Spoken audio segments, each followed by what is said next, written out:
Hello दोस्तों, कैसे हैं आप सभी। आशा करती हूँ अच्छे होंगे और मन लगाकर अपनी पढ़ाई कर रहे होंगे। तो आप सभी का स्वागत है आपके अपने यूट्यूब चैनल प्रतिष्ठा हिंदी ज्ञानधारा में। तो आज से हमारी एक नई सीरीज स्टार्ट होने जा रही है और वो है नाटक विधा। आज हम देखेंगे नाटक विधा पर जो है बात करेंगे। और नाटक में अगर सबसे पहले बात की जाए तो सबसे पहले हम देखेंगे भारतेंदु हरिश्चंद्र के नाटकों को। तो आज हम देखेंगे भारतेंदु हरिश्चंद्र के अनूदित नाटक कौन कौन से हैं। इन्होंने कुछ अनूदित नाटक लिखे हैं और कुछ मौलिक नाटक लिखे हैं। तो सबसे पहले हम बात करेंगे कि इनके द्वारा जो अनूदित नाटक लिखे गए हैं वो कौन कौन से हैं, और जो है उसके मूल नाटक कौन है और उसके नाटककार कौन है। तो आज हम सब पर जो है विस्तृत अध्ययन करेंगे और साथ ही साथ ट्रिक की सहायता से सारी रचनाओं को याद भी करेंगे। तो बने रहिएगा आप सभी हमारे साथ शुरू से अंत तक। तो ठीक है। और हाँ, क्लास शुरू करने से पहले अगर आप में से कोई मेरे चैनल पे फर्स्ट टाइम आया है तो प्लीज़ वीडियो को पूरा देखिएगा। वीडियो अच्छी लगेगी तो वीडियो को लाइक कीजिएगा और हो सके तो चैनल को भी सब्सक्राइब कर दीजिएगा। तो चलिए क्लास की शुरुआत करते हैं। सबसे पहले देखते हैं भारतेंदु हरिश्चंद्र के अनूदित नाटक। तो पहले हम अनूदित नाटक को देखेंगे, फिर साथ ही साथ उसके मूल नाटक और नाटककारों को भी देखेंगे। तो सबसे पहले अगर बात करें तो इनकी जो पहली रचना है वो है रत्नावली। रत्नावली जो है ये 1868 ईस्वी में लिखी गई रचना है। ये इनका अनूदित नाटक है। और ये रत्नावली जो रचना है ये इसके जो ये जो अनूदित किया गया है, अनुवाद किया गया है भारतेंदु हरिश्चंद्र के द्वारा हिंदी में, वो किस नाटक से अनुवाद किया गया है। तो उसका जो मूल नाटक है वो है रत्नावली, जो कि हर्ष की रचना है। संस्कृत के एक लेखक हैं हर्ष, उनकी रचना है रत्नावली। इसी का अनुवाद जो है भारतेंदु हरिश्चंद्र ने किया था। और वो उन्होंने जो अनुवाद किया था वो भी रत्नावली नाम से ही किया है। तो इसका समय है रत्नावली 1868 ईस्वी का। आगे हम बात करेंगे, अगली रचना है विद्या सुंदर। विद्या सुंदर जो है ये भी 1868 ईस्वी में लिखी गई है। और ये जो है ये मूल नाटक चौर पंचासिका का जो है अनुवाद किया गया हिंदी में। और चौर पंचासिका जो है ये चौर कवि की रचना है। ये भी ध्यान रखिएगा क्योंकि कभी कभी प्रश्न बन जाता है कि जो भारतेंदु हरिश्चंद्र का अनूदित नाटक है विद्या सुंदर, इसका मूल नाटक क्या है, किस नाटक से इसका जो है ये अनुवाद किया गया है। तो मूल नाटक जो है वो है चौर पंचासिका, जो कि चौर कवि की रचना है। आगे हम बातेंगे।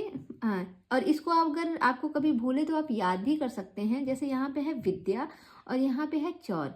तो ध्यान रखिएगा जो विद्या होती है उससे कोई भी चोर चुरा नहीं सकता।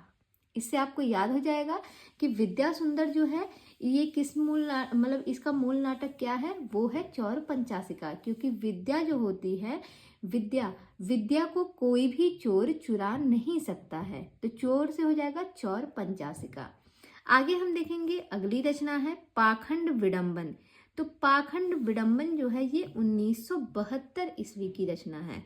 और ये इसका जो मूल नाटक है वो है प्रबोध चंद्रोदय, जो कि कृष्ण मिश्र की रचना है। प्रबोध चंद्रोदय, इसी का अनुवाद किया था भारतेंदु हरिश्चंद्र ने पाखंड विडंबन नाम से।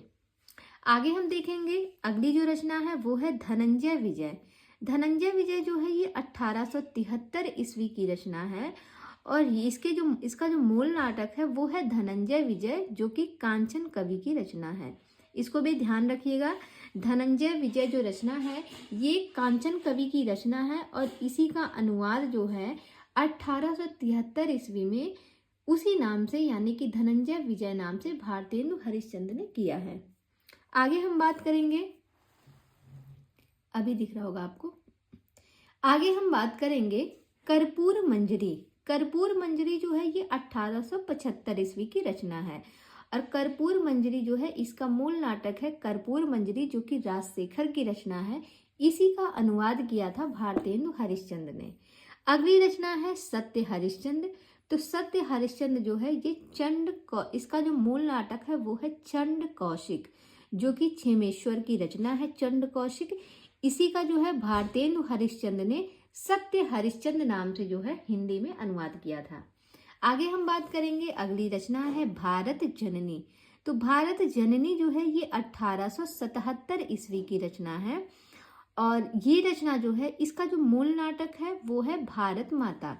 इसके लेखक का पता नहीं है कि इसके मतलब रचनाकार कौन है, पर जो अनुवाद किया गया है वो भारत माता जो नाटक है, इसी नाटक का अनुवाद जो है भारतेंदु हरिश्चंद्र ने भारत जननी नाम से 1877 ईस्वी में किया है। इसके बाद अगली रचना जो है वो है हमारे सामने मुद्रा राक्षस। तो मुद्रा राक्षस सभी जानते हैं, ये 1878 ईस्वी की जो है रचना है। और मुद्रा राक्षस जो है ये विशाख दत्त की रचना है। मुद्रा राक्षस, इसी का जो है अनुवाद किया था भारतेंदु हरिश्चंद्र ने मुद्रा राक्षस नाम से ही 1878 ईस्वी में। और आगे हम बात करेंगे, लास्ट रचना है दुर्लभ बंधु। तो दुर्लभ बंधु जो है ये 1880 ईस्वी की रचना है। और इसका जो मूल नाटक है वो है मर्चेंट ऑफ वेनिस, जो कि शेक्सपियर का ग्रंथ है। मर्चेंट ऑफ वेनिस ये किसका ग्रंथ है? शेक्सपियर का ग्रंथ है। और इसी का जो है हिंदी में अनुवाद किया था भारतेंदु हरिश्चंद्र ने दुर्लभ बंधु नाम से, और ये किया था अनुवाद इन्होंने 1880 ईस्वी में। तो यहाँ पे हमने भारतेंदु हरिश्चंद्र के अनुदित नाटकों को पढ़ा, और वो अनुदित नाटक जो है किस मूल नाटक से लिए गए हैं उसको भी हमने देखा, और साथ ही साथ उनके लेखकों को भी हमने देख लिया है। अब इनके जो अनुदित नाटक है उनको हम एक ट्रिक के माध्यम से याद करते हैं।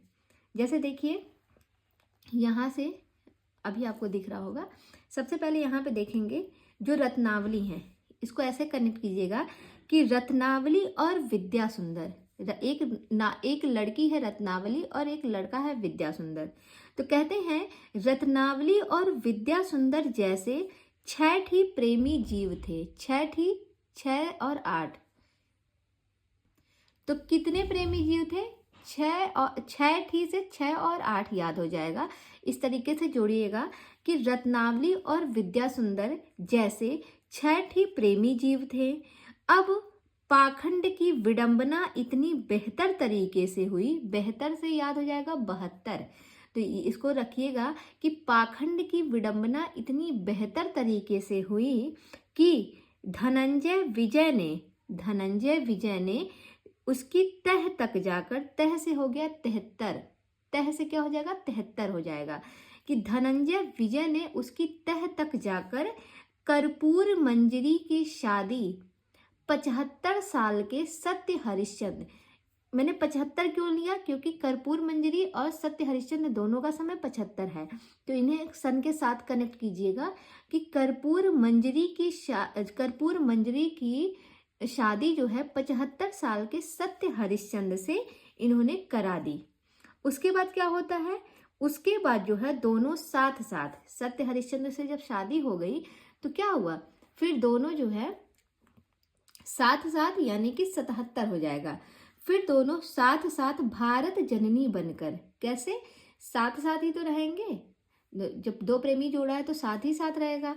तो साथ साथ क्या करते हैं? भारत जननी बनकर 7-8 मुद्राएं, 7-8 से हो जाएगा 78, 7-8 मुद्राएं लेकर 80 साल में दुर्लभ बंधु को देते हैं। किसको देते हैं? दुर्लभ बंधु को देते हैं। एक बार इसको फिर से पढ़ते हैं। देखिए, जो रत्नावली है यहाँ से उठाइएगा। भारतेंदु हरिश्चंद्र बताते हैं कि रत्नावली और विद्या सुंदर जैसे 6 प्रेमी जीव थे, और पाखंड की विडंबना भी इतने बेहतर तरीके से हुई कि धनंजय विजय ने उसकी तह तक जाकर कर्पूर मंजरी का विवाह 75 साल के सत्य हरिश्चंद्र से करा दिया। फिर दोनों साथ साथ भारत जननी बनकर 7-8, कितने? 7-8 मुद्रा लेकर 80 साल में दुर्लभ बंधु को देते हैं। 7-8 मुद्राएं किसको देते हैं? 7-8 मुद्राएं 80 साल में जो दुर्लभ बंधु होते हैं उनको देते हैं। इस तरीके से अगर आप पढ़ेंगे तो इनकी सारी रचनाएं आपको सन के साथ कनेक्ट हो जाएंगी और सभी की सभी याद भी रहेंगी। तो आज की क्लास हम यहीं तक रखते हैं। आज हमने इनके अनुदित नाटकों को देख लिया है, और उम्मीद करते हैं कि आपको ये वीडियो पसंद आई होगी। जैसी भी लगी हो आप कमेंट में बताइएगा कि आपको जो है क्लास कैसी लगी, और प्लीज़ अगर आप फर्स्ट टाइम जुड़े हैं तो चैनल को सब्सक्राइब भी ज़रूर कीजिएगा।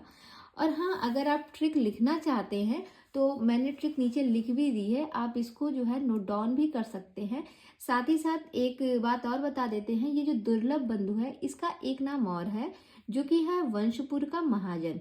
इसे वंशपुर का महाजन भी कहा जाता है इस रचना को, तो इसके दो नाम है, इसे भी आप ध्यान रखिएगा। तो ट्रिक को आप लिख सकते हैं, जैसा भी अगर आपका मन है तो आप यहाँ से इसको लिख के नोट डाउन करके रख सकते हैं, ताकि कभी ज़रूरत पड़े तो आप भी इसी तरीके से इसको ईजिली याद रख सकते हैं। इसमें आपको इनका समय भी याद हो जाएगा, रचनाएं भी याद हो जाएंगी और लाइन से ही सारे मतलब क्रम से आपको सब याद भी है। तो ठीक है, फिर आज की क्लास यहीं तक रखते हैं, कल मिलते हैं एक नई क्लास की नई वीडियो के साथ। तब तक के लिए बाय बाय, टेक केयर।